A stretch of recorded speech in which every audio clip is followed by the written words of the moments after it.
Welcome to the deep dive. Today we're tackling a really fundamental question about these large language models. Which is, How do we actually know where their answers, their knowledge comes from? right, when they're trained on just mountains of data, trillions of tokens, how do you trace it back? Exactly. If you get an output, how can you understand its origins? It feels critical. It really is, especially as we rely on them more, maybe for, important things. You want to know the basis for what it's telling you. But the challenge has always been that scale, right? And often the data itself is proprietary, a black A box. vast ocean, often private, yeah. Makes tracing seem almost impossible. Almost impossible. But that's why today's deep dive is so interesting. We're looking at OLMoTrace. Ah, yes, the system from A2. Right. And it seems to do exactly this. Trace language model outputs back to the entire training data set. We're talking multi-trillion tokens. And the kicker is, it does it in real time, or close to it. Yeah, and it's public. Open source, you can actually use it. Which is a huge deal for transparency and research. People can go to the AI2 playground and try it. So it basically shows you word for word verbatim matches between the model's output and the stuff it learned from. And it pulls these up in just a few seconds, which is the really impressive technical feat. So our mission today is to really dig into how OLMoTrace pulls this off. What are the innovations? What does it tell us about these models? We'll be leaning heavily on the research paper that introduced it, OLMoTrace, tracing language model outputs back to trillions of training tokens. Okay, so the paper kicks off by stressing why tracing is even necessary. You touched on it. Trust, understanding the why. Yeah, it's fundamental. If a model gives you a fact, you want some confidence. Where did it get that specific phrasing? Right. Can we see if it came from, say, a reliable source or something else?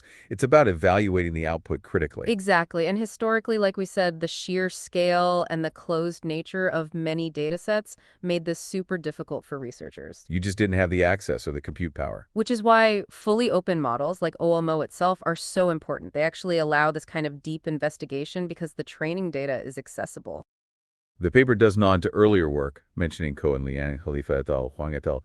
What was the main barrier they faced? Primarily scale. Those methods, while valuable, often relied on techniques that just weren't computationally feasible for datasets with trillions of tokens.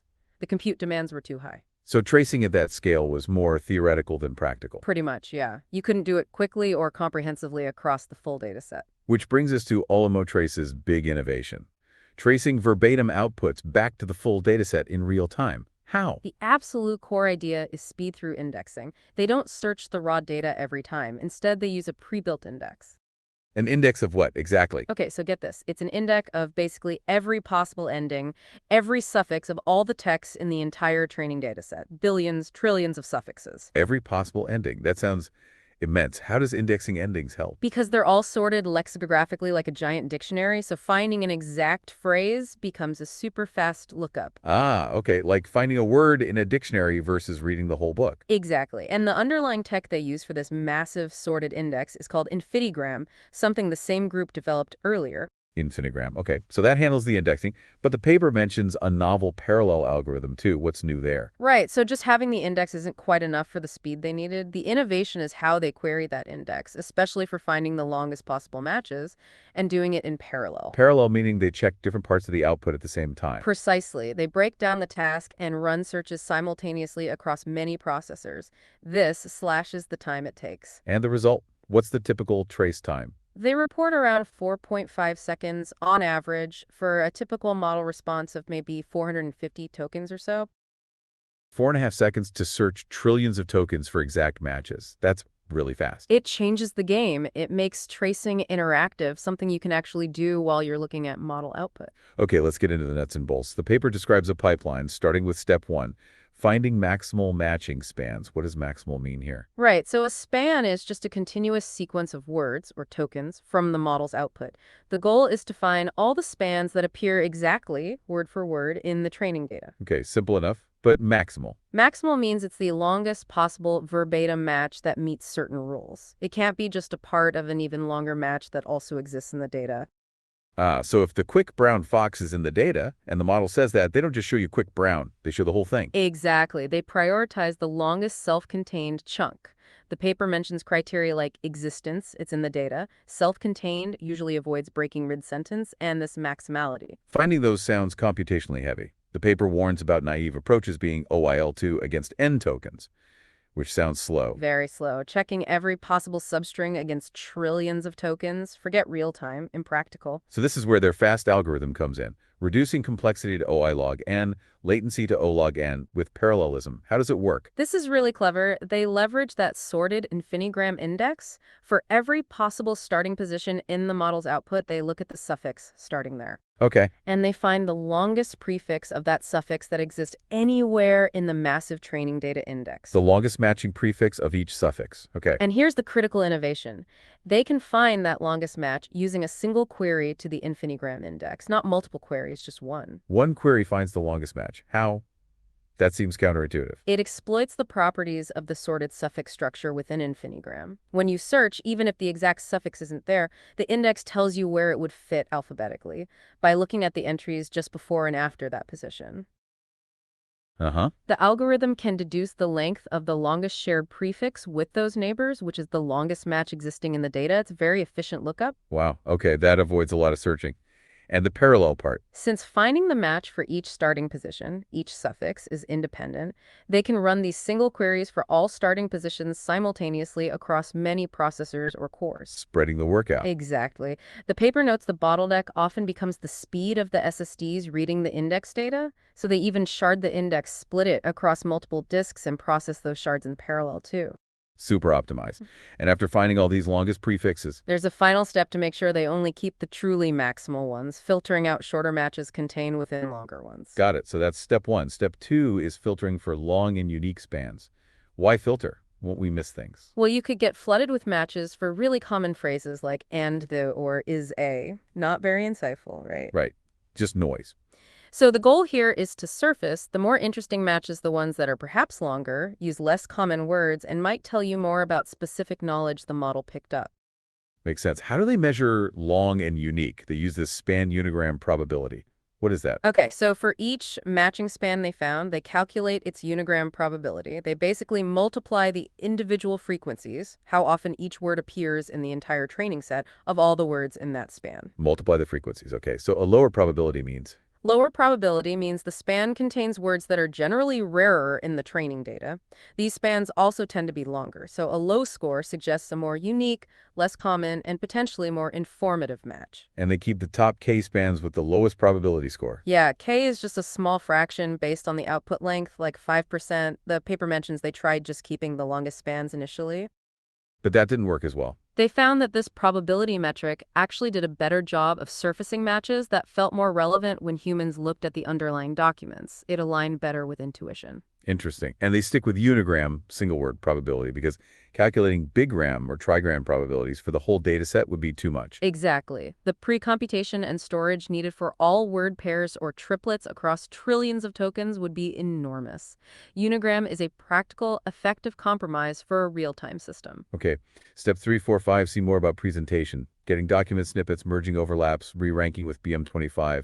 Anything innovative there worth highlighting? They're crucial for usability, definitely. Getting the context snippet is vital. Merging cleans up the UI. The BM25 ranking is interesting, though.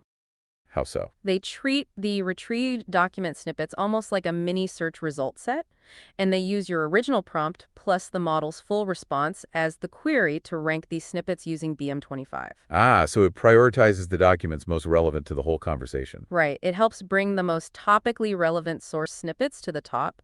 And they chose BM25 because it's fast and apparently correlates well with human judgments of relevance in this context. Okay, so we have this fast, sophisticated tracing tool. Let's talk potential. How can this help researchers, academics, understand these models better? The paper gives examples. Yeah, the case studies are really illuminating. Take fact-checking.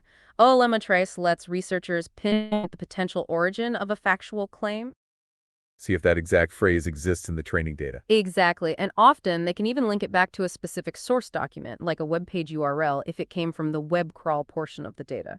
This gives a much clearer view of knowledge sources and potential pathways for misinformation. That's powerful. What about the creativity angle? Tracing seemingly original text. It's fascinating. The model might generate something that feels novel, like the Tolkien-style story example in the paper, but OLMoTrace found verbatim chunks of it in fan fiction within the training data. Whoa. So creativity might be more like Very sophisticated remixing. It certainly raises that question at the lexical level.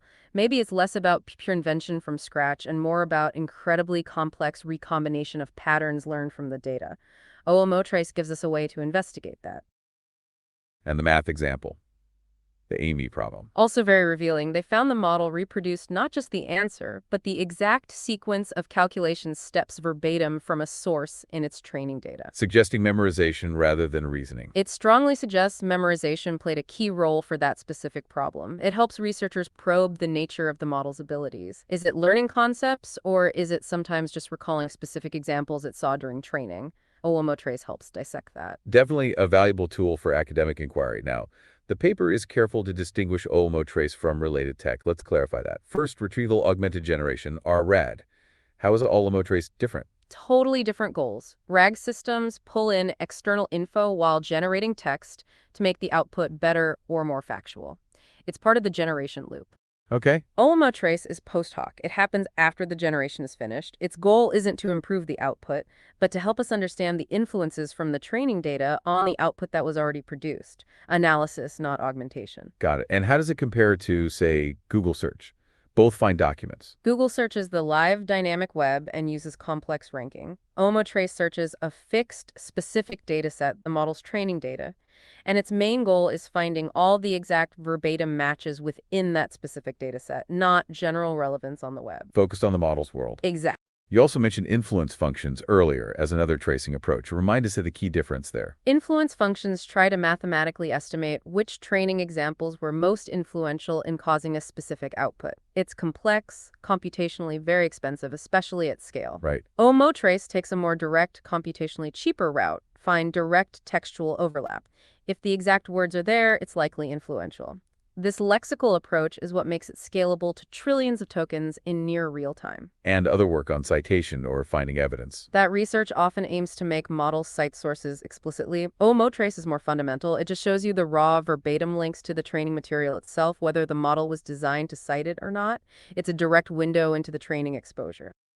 Okay, let's wrap this up. The core innovation of OLMoTrace again. It's that real-time traceability, connecting model output back to its massive multi-trillion token training set almost instantly. Made possible by. That combination of the super-efficient infini-gram index of all suffixes and their novel parallel algorithm for finding maximal matching spans very, very quickly. And the value proposition for understanding models. It's a powerful new lens for investigating how models learn and why they say what they say. Researchers and maybe even regular users can probe factual origins, explore the roots of apparent creativity, dissect learned skills by seeing the direct verbatim links to the training data. And for listeners who want to try this themselves. The system is live on the AI2 Playground, that's playground.alani.org.